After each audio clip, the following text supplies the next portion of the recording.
Welcome to the Creative Soul Healing Podcast. Here we talk about the connection between creativity and healing, and how we are creative and how creativity helps us heal mentally, physically, and emotionally. Join us now. Hi everyone, Larissa Russell of Creative You Healing, and today I have with me Tamara Sagathevan. Tamara is a South African mixed media artist based in Poland. She enjoys painting things that people might consider scary or ugly and touching on topics that can sometimes feel taboo or too silly for art. She works through and expresses her experiences as a human in this world, using her art to unearth herself. So welcome, Tamara. Hi, Larissa. I'm really happy to be here. I'm very happy to have you. Tamara and I were just having an amazing conversation. And I was like, oh, we haven't even started the podcast yet. So I was like, maybe we should do that. So we might share some of that as well. So for those who don't know you, can you tell us a little bit about yourself and the path that's brought you here? Sure. I'm going to try and choose very wisely from the many threads that make up my story. The thing that I feel very led to share about my path is that I am South African. And if anybody knows me and they've seen the stuff I do, I always say, hey, I'm Tamara, I'm from South Africa. But I realize that people might not understand what that actually means. It's not just my geographical point in this world, but being South African, especially a South African of color, comes with a lot of experiences that shape how I see the world and how I interact with it, and also some of the things I need to heal from. And what that means is South Africa, or being South African, means I have experienced a beautifully racially diverse life, taking from other cultures and giving to other cultures. It is one of the best experiences, I think, especially when I see in comparison to my partner, who comes from a very ethnically homogenous country, which is Poland.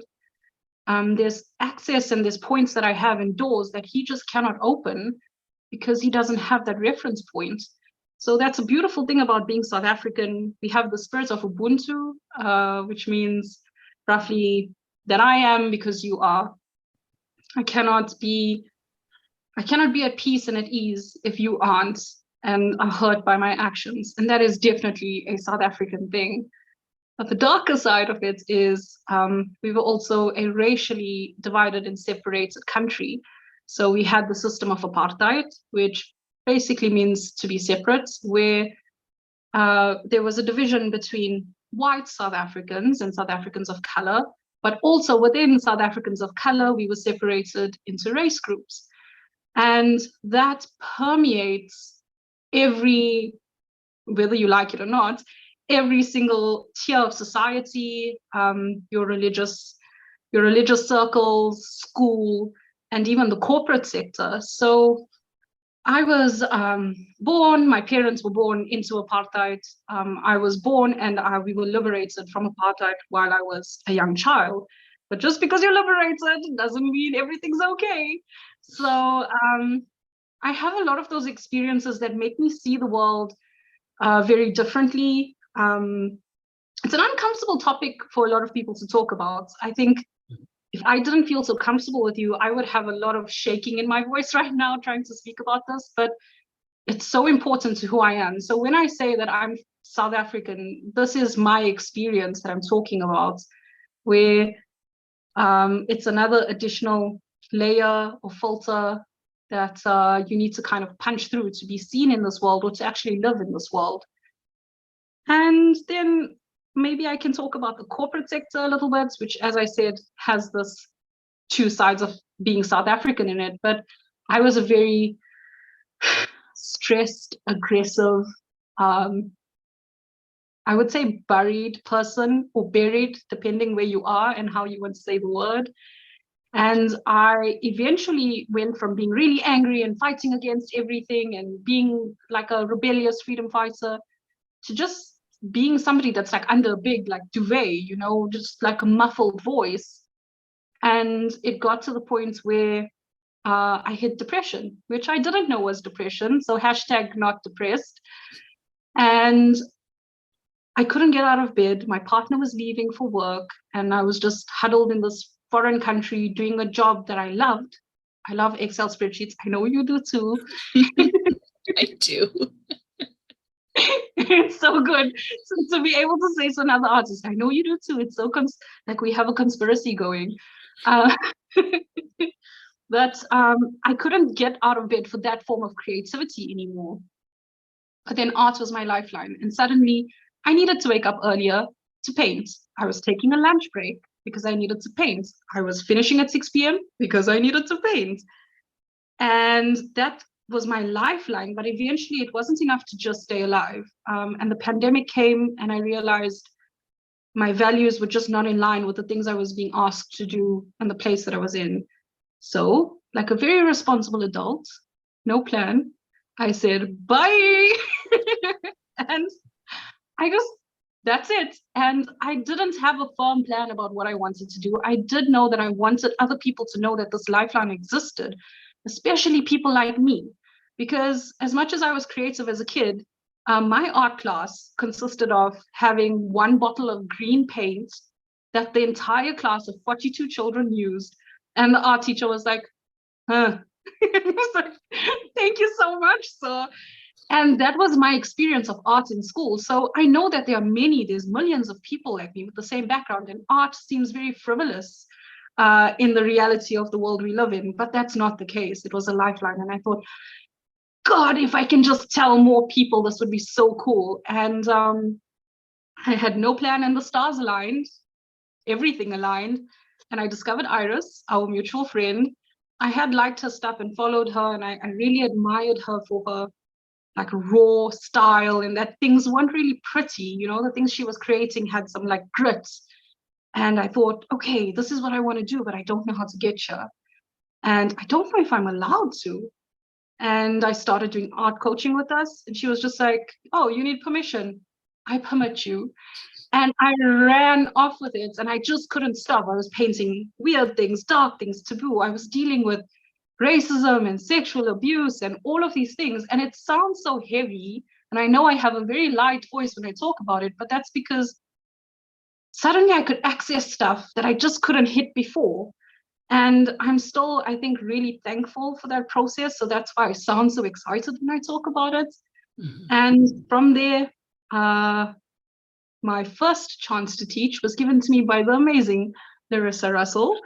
And I am so thankful that you trusted me, because I gave a lot in the lesson, but what I got back, and this is my experience with teaching, is just, I can't weigh them against the other. It feels like I'm putting a lot into it, and what I get back just does not equal what I put in. It's so easy.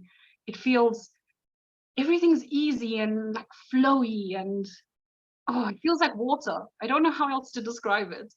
And that's the kind of area that I'm in now, where I'm trying to make sure that I'm still putting this message out there that art is here and it's a lifeline. But I also want to be, and this might sound quite egotistical, but I also want to give people permission. Who am I to permit you? But if you need it, please go ahead. To just do what they want, be weird, paint weird stuff, and just paint in the first place. I think that's my entire path. It sounded like a roller coaster. I hope you're still on.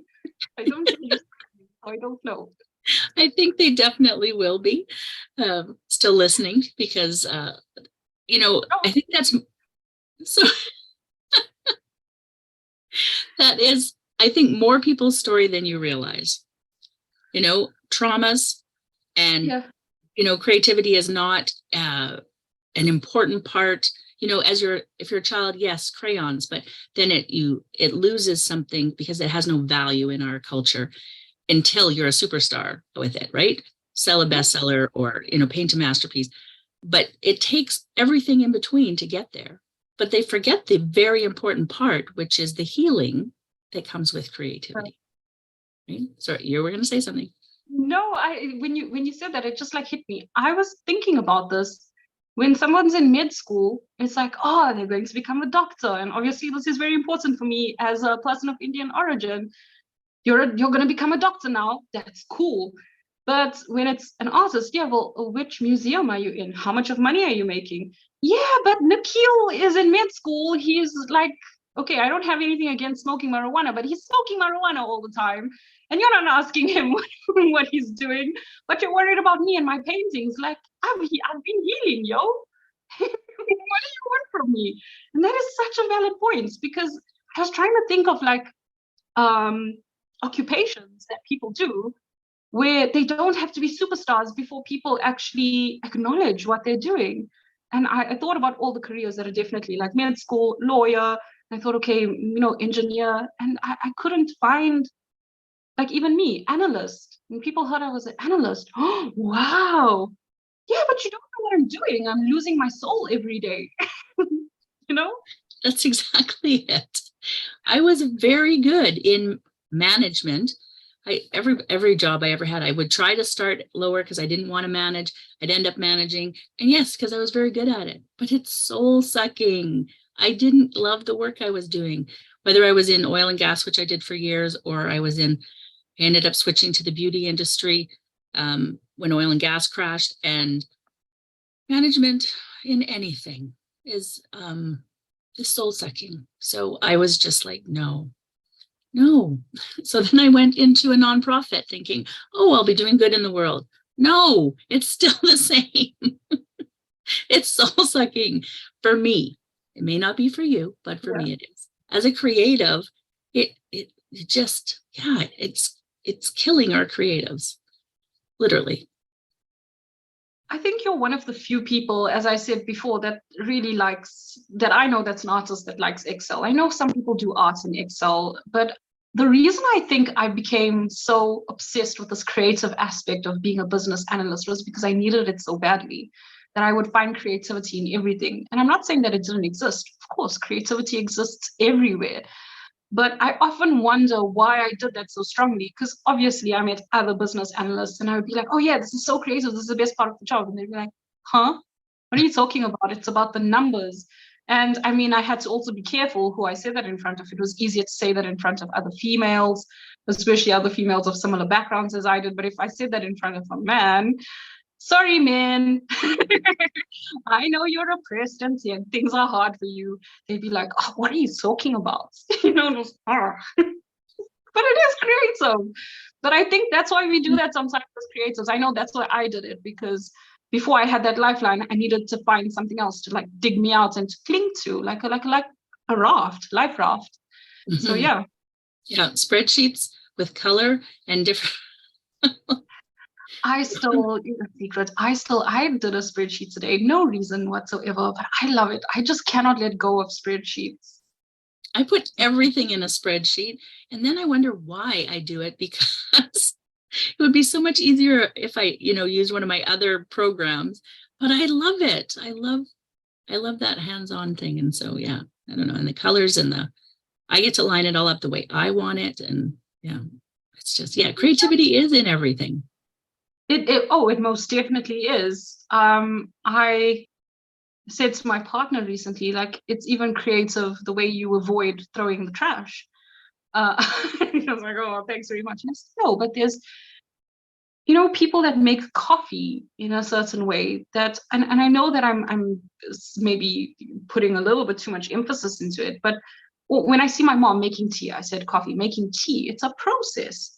Like transferring it from cup to cup, it tastes good. There's artistry in that. And I really, like, some people tell me, oh, I'm not creative. I'm like, you and I just haven't had a long chat yet. Let's find it. And it's the same putting toilet loo roll into the loo, the way you put it, whether you fold a triangle in it or not, whether you put extra for your guests. Spoiler alert, I never do. It's artistry. It's everywhere. So it's not just paint and sculpture and whatever else we might automatically think of as creative. Mm-hmm. Yeah. Anytime that you can make a decision, right? You're being creative, because if you're making a decision, there's creativity in that. You get to decide, and you always get to decide, even when you think you don't have. It's not up to you. It's always up to you. There's always consequences one way or the other, but it's always up to you.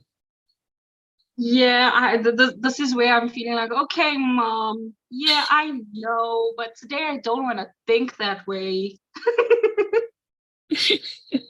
That's fair. In fact, I think I've even heard that from my daughter. So yes. I was having a slight wobbly recently, and I phoned my mom and I was like, it's been so dark and the weather's changed, and she's like, did you play music? Did you play some Bob Marley? And I was like, okay, mom. And she's like, when I'm feeling sad in the morning, that's what I do. I hear you, you're feeling sad, but did you do this? Because you're phoning me and you're speaking like you want solutions. I was like, she's like, okay, go put it on. And I was like, okay. And then I put it on, and then like 5 minutes later, I was like, oh, mom, you're the best. Thank you so much. And she's probably like rolling her eyes because I gave her so much of like it was such an uphill battle. But some days, if you're not hearing it from a kind and compassionate voice and somebody says that to you, you really feel like, oh, okay. I don't want to hear that. But obviously, you said it in a kind and compassionate way. So, okay, Larissa, I decide. Yes, I know. I do have those same conversations with my daughter as well, because we don't want to hear from other people things we already know, right? It's like when somebody tells me how I should eat. Yeah, I know those things. Am I doing it? No. Does it make me feel like crap? Yes. But I don't need you to tell me that it's going to make me feel like crap because I already know it. Yeah, I'm at that point in my life now where I dare people to come at me about what I'm eating, because I've struggled. That was one of the things that excuse me.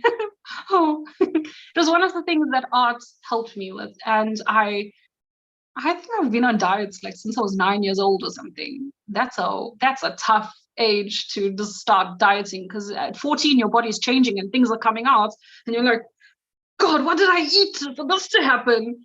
But no, sorry, love, your body, it's called puberty. You're growing these things because they're supposed to be there. And I think I'm still in recovery, I would say, but it's been 2 years now that I haven't been on a diet of any sort. And I know to each man his own. Like, I'm not telling you stop dieting or stop eating well. What I'm saying is the amount of energy and the amount of pain that dieting and diet culture and diet talk has given to me. I'm not ready yet to allow anybody to come at me for how I eat and all of that stuff. And it's so amazing for me personally. The moment I decided I wasn't going to diet anymore was the moment I decided that I wasn't going to binge eat. It just stopped becoming attractive to me. And I'm not saying that's going to work for everyone. I'm just saying it really hit me because I've been struggling with that for so many years. It's like, oh, I'm not dieting anymore. Oh, you know what? I don't think I need Nutella on Nutella on Nutella. Although it really is good. Have you tried Nutella on itself 3 times? I do recommend 5 stars. So, so yeah, when you say that, like, geez, guys, leave us alone. Let us eat what we want. We know our bodies. Go away. I'm ranting now. I need to stop. You know what? I'm right there with you, because I have not been a dieter per se, but I've had it brought to my attention my whole life, right? And I look back at some of the pictures of me when I was younger, when, my mother thought it was okay to make comments and things like that. And I'm like, oh my God, I'd give anything to be that thin. No, I wouldn't. I wouldn't give anything to be that thin, because I don't have the energy. And it turns out that the trauma that's been caused in my body has messed up all my hormones and things. So it doesn't matter how much dieting I do, I still struggle to lose weight because of it. So until I can get my, internal system working properly, it doesn't matter how much I struggle, or no, how much I would want to lose weight, which I honestly don't care, other than the pain from the extra weight that causes on my joints and things, health concerns, things like that, maybe. But I don't care what my weight is. But I do care that other people think that it's up to them to tell me what I can do, what I shouldn't do, shouldn't do, and what it's costing me, blah, blah, whatever. Anyways, yes, we could go on that one forever. But to all of those people that are listening that want to come at me and Larissa, leave us alone. Okay, we're happy. Believe it or not, it's not, we don't care, and let us eat. Okay, because geez, come on, man, what's life if you don't eat? You worry about you, I'll worry about me. Exactly. So the one question that I do ask everyone, all the guests, what does healing with creativity mean to you? And I think you've definitely touched on it, but maybe you want to sum it up somehow. Sure. I think it's not just one thing, it's definitely multifaceted. So I said at one point it was a lifeline. I think it's also for me about naming things and understanding them, because I feel like you can't work on, or me personally, I can't work on what I do not know or have not named. And once I name something or realize what it is, then I have this drive to just go in, okay, where did it come from? Let's figure it out. Let's work on it, because that's just who I am. But the uncomfortable part, which I'm still working on, is sometimes some things are not meant to be solved.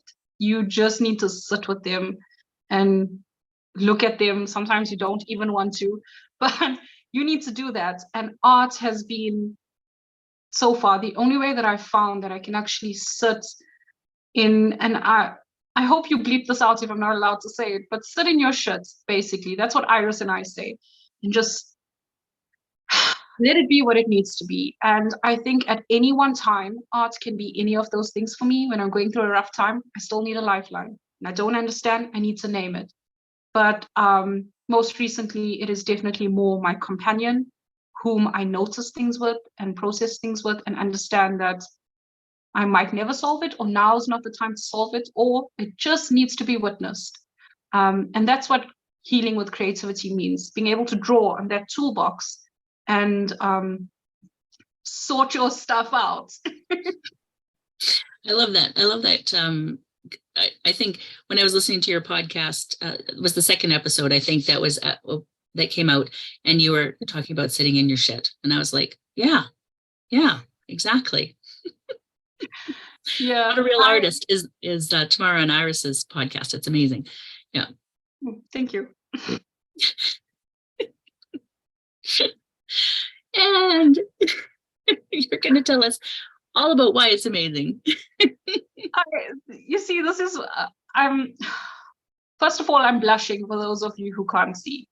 I'm blushing quite red, but okay, now you know. I'm glad you think it's amazing. Of course, we think it's amazing because we made it, but we try to. Iris and I we work well together because she is very articulate and eloquent, and I decide to take you. I say, hey, okay, we're all going to the carnival, and I get there and I'm like, oh, Iris, where are the kids? She's like, oh, don't worry, I did put them in the back. So it's kind of that vibe that we have going on, and we try to be honest, as we all do, but that might include swearing and talking about uncomfortable things and just encouraging people to be who they want to be. That's what I would say it is. And it's not just me saying it's awesome, it's Larissa too. So yeah. Oh, Larissa, that's a horrible plug. That sounds like I put a plug in it. Okay, well, I'm going to just expand on that because I love the conversations that you and Iris have. Iris is one of my favorite people as well, because I think she's just so authentic. And she's one of the vlogs that I watch on a regular basis because of that authenticity. And normally I don't care what people are doing in their day-to-day lives. Like, I really don't. And so I don't understand reality TV and things like that. But for some reason, there's something about Iris that just makes you be interested in what she's doing, because she's so authentic. And so when you and her talk together on your podcast, you can see that kind of where she's keeping it a little bit collected. But you give her a run for her money with your segues and things, and I just think I love it. I love the conversations you have, so I've really enjoyed it so far. Thank you very much. I'm sure she'll be very happy to hear that you think so. I'm sure there's one or two other people out there, a lot more probably. Oh yeah, there's been some positive feedback. I say some. I'm trying to just not over talk about our podcast on your podcast. But you know what? Collaboration is one of my core values, and it's one of Creative U's core values. So it is. I love the sharing, because just because they listen to your podcast doesn't mean they can't listen to my podcast. It's not a competition. So yeah, I'm okay to play. Yeah, so I'm so glad you said that. And I see, now this is me going on a taking you to the carnival, and you didn't ask me to take you there. You said, let's go grocery shopping. One of the fun aunt. I think my niece might disagree.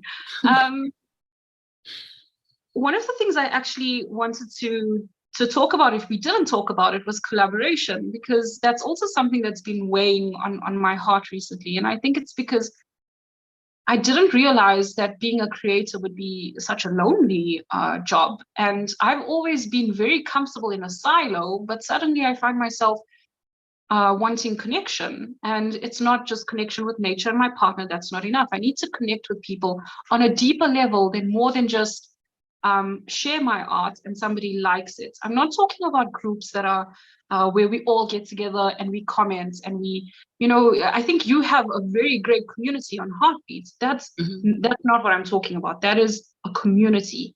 I'm talking about the general ways in which we share on social media. It's like, scroll, and that's okay. That's what it's designed for. But I've just recently been craving such deep connections. So like when you asked me to do the podcast, I was just like, yes, because it's like I need to talk to someone who understands and who can kind of help me feel that I'm not alone. And I wondered if lots of artists are feeling this way. And I haven't really got an answer to the question, because I haven't spoken to anybody yet about it except you now. And it's if people are feeling lonely, like how do they get to this point where they can collaborate? And I can say how I'm doing it. Obviously, I talk to Iris a lot. I'm doing the podcast with her. I agreed to speak to you. But what I've been trying to do is like get artist dates set up. And it's been so stressful because it feels like an actual date. And I'm like, hi. I know that you're really cool and stuff. And it feels like actually asking someone on a date. And someone said yes, but now I'm stressed out beyond reason. Now, what do I wear? But do you maybe have any tips like about how I can maybe start collaborating more with people? I mean, I would hope somebody else would get value from it, but I'm here for myself. So I love collaborating in all ways, but just remember that they're feeling the same way you're feeling, right? So when you reach out to people, they'll either say like no, because either they're uncomfortable with the idea, or they just have too much going on, or they're going to say yes because they're like, oh my God, somebody wants to spend time with me and I'm feeling the same way you are, right? And it's the same thing with, like, I host many summits. I try to take part in summits, and often when I take part in them, they're like so happy that I would be there. And I'm like, yeah, like I can't always be like doing one side. I want to share too. So I'm happy to be here. I'm also happy to bring, what I've built to you, especially if you're starting out. It's one of the reasons that I also like sort of look for artists to be in my summits, or creatives and healers, both, right? Because I want to help other people expand and grow and be the best them, right?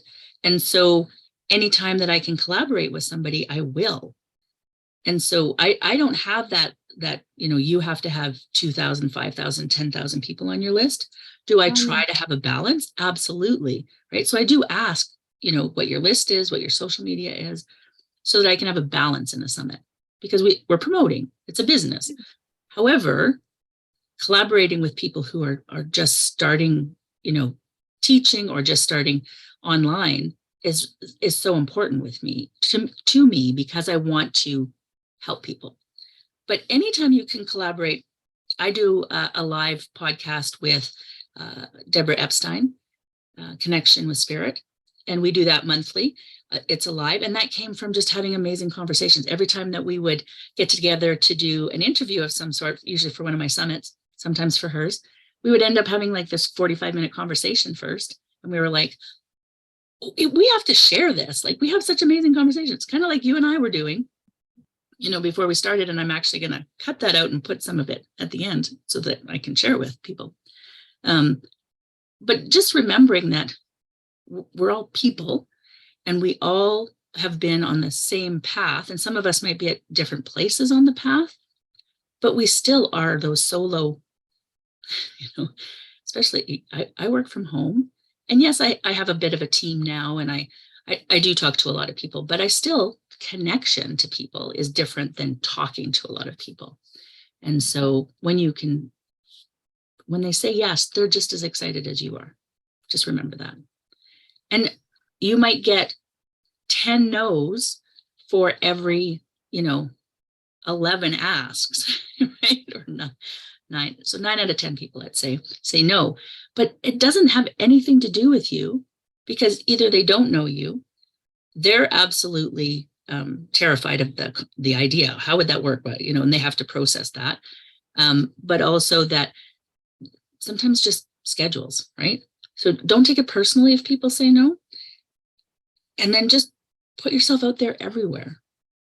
Just collaborating is so fulfilling. I have met such amazing people. I've had so many different projects come my way because of it. I've, been a co-author in a book that's international best-selling. I've, have another business with another person. I have a live podcast with somebody else. I do my summits. The podcast collaborating is who I am. So just put yourself out there and remember that they want it as much as you do, or they're terrified. Those are the two most common things that are happening. There could be other things, but those are the two most common things.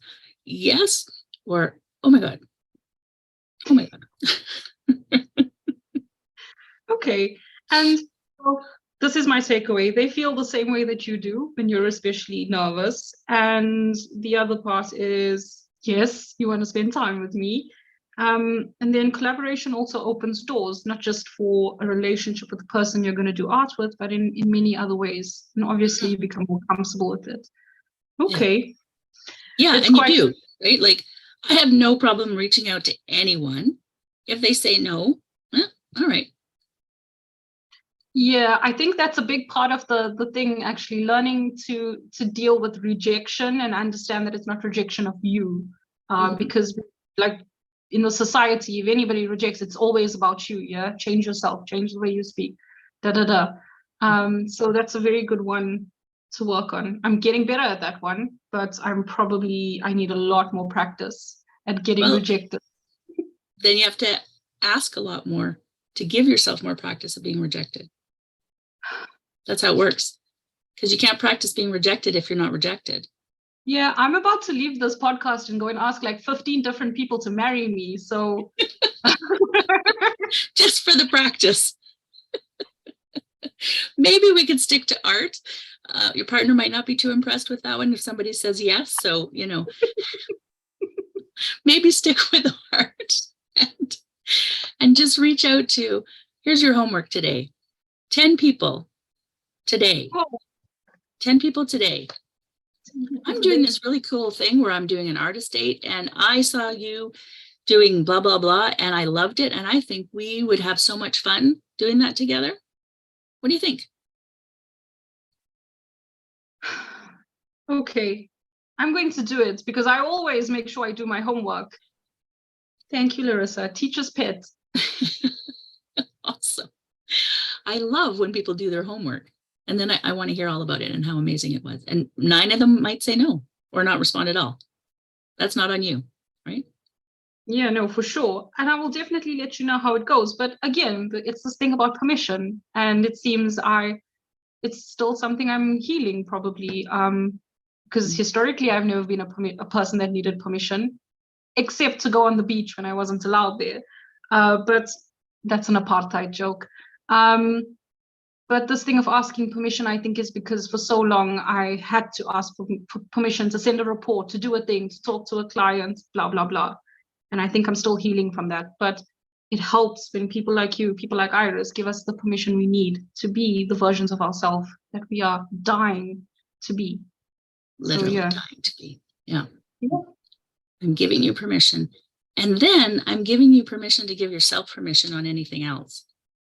You have the power. Oh, this is like Inception. Okay, I have the permission to give myself permission. Mm-hmm. And I give anybody listening the permission to have the permission that I've got the permission from you. That the permission just expands, and we all have permission to do what we need to do for our own selves. Yeah. Yes. Now, I did see that you have a free mini workshop. Do you want to explain or tell us a little bit about that for our listeners? I do. It is a free class that's going to teach you how to create a number of abstract backgrounds, but all in one place. And you can use that in your art projects as art parts, or just to see what you like and don't like about the supplies you have. I do have it hosted on my website, but I will give you a link to also just go to YouTube. I know some people prefer to watch on that platform. It is quite intense, but it's also very cool, if I do say so myself. So I hope that you will enjoy it. I'm sure they will, because you're such a fun creator, and I love what you do, and then how you teach it. It just, you make it fun and safe for people. So I think they will absolutely enjoy it. Thank you, Larissa. Do you have any final thoughts you'd like to share today before we go? I think I've shared enough. And I want to go back to the beginning, to you when you were introducing yourself and telling us a little bit about yourself. And I want to thank you for sharing that part about your South African heritage, because yes, I know you're a South African artist, right? But what that means. So I just want to thank you for sharing that, because I think that's a really important piece, especially as a white person myself, and the information I've been fed about South Africa and apartheid and all of that. I think it's really important to share your own experiences so that other people have a better understanding of what that's like and how that sits within you and how that's affected you as a person. I'm actually getting like goosebumps. Thank you for saying that. I was this thing about being South African just kept on coming up into my heart, and I at one point just did that to my hand. I slapped myself and I was like, no, Tamara, come on, you can't just go and talk about racism on someone's podcast. But I also, in the past weeks, have been exposed to a lot of people who are from South Africa on these forums, but they were all white South Africans, and they are definitely my brothers and sisters. Not for a moment would I say that they aren't, but I realized that the experiences that they were giving out and talking about was so different from mine. And I think that's why it weighed on my heart to share it. So having you just validate that means so much to me, because I was very nervous, and now it feels the next time I will be a little bit braver to probably do it again. So thank you. I hope so, because I think it's important. It's an important part of who you are, but I think it's also important for us to share our stories so that people have either an understanding as in, oh, there's someone else like me, or an understanding as in, oh, that experience is completely different than mine, but equally valid, right? And so sharing our stories, I think, is such an important part of who we are and what we do. Thank you. All right. Well, I want to thank you so much for being here today. I've loved our conversation. Thank you again for being here. Thank you for having me, Larissa, and thank you to everybody for listening to me. To our listeners, we will see you again next time. And in the meantime, I wish for you amazingly creative days.